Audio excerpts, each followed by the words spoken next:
Our second speaker, Shoshannah Zemach, joined Plantation Toastmasters Club in 2009.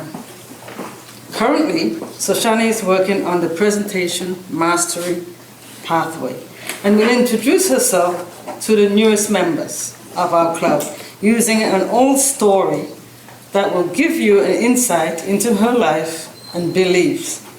Please help me welcome Shoshannah Zemach.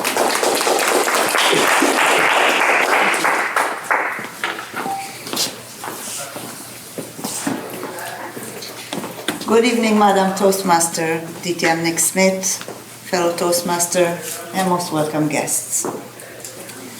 I spent most of my life living in Israel. Growing up was in a country of just being born. We've gone through many experiences together, and it shaped some of who I am today. I moved to Plantation in 2004. After I retired of 35 years as a chemical and environmental engineer, to which I added software, business software development into it. Since I retired here, I mainly volunteer in the community. I'm a leader in a Israeli women's club, and I volunteer with foster kids at a foster village. Obviously, I cannot lay out almost 8 decades in 7 minutes. So let me share with you a short story. When Joseph was a baby, his grandfather made him a wonderful blanket to keep him cozy and warm and chase away bad dreams. Joseph and the blanket grew up. One day his mother told him, "Joseph, look at your blanket. It's torn, it's warm, it's time to throw it out." "No, grandfather can fix it." Joseph's grandfather took the blanket and turned around and around. He said, while his scissors went slip, slip, and his needle went in and out. "There is just enough material to make a jacket." As Joseph grew older, the jacket grew older too. One day his mother told him, "Joseph, look at this jacket. It's shrunken and it's small. It doesn't fit you at all. It's time to throw it out." "No, grandfather can fix it." Grandfather took the jacket and turned it round and round. He said, while his scissors went snip, snip, and the needle went in and out, in and out. "There's just enough material here to make a vest." Joseph wore the wonderful vest the next day to school. As Joseph grew older, the wonderful vest grew older too. One day his mother said, "Look at your vest. It's full of glue and paint. It's time to throw it out." The story goes on through a tie, a handkerchief, and a button.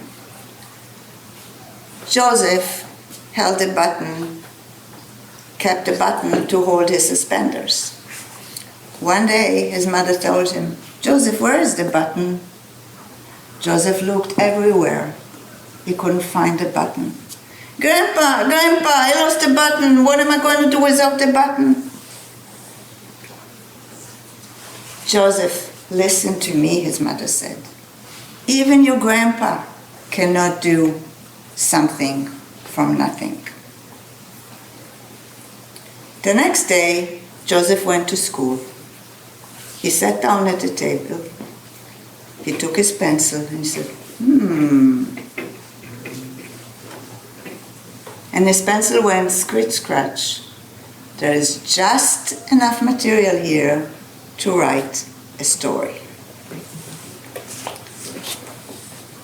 Well, my parents survived the Holocaust. Fleeing from Europe through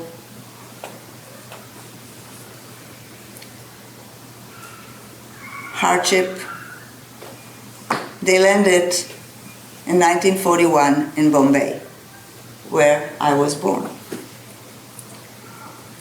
They lost everything they had during this time, and they had to start from scratch, making something from nothing. In 1948, we moved to Israel. Again, a new place. They had to start the struggle again from zero.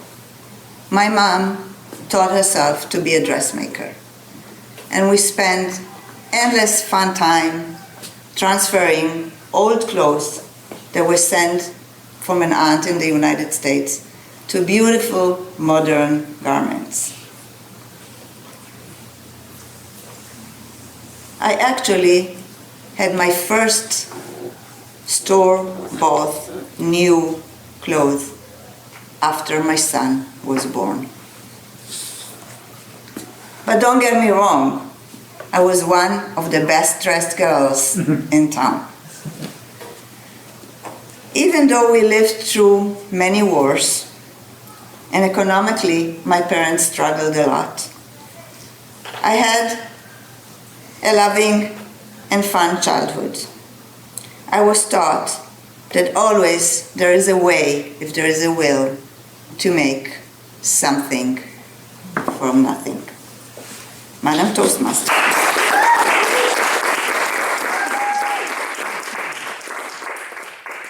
Thank you.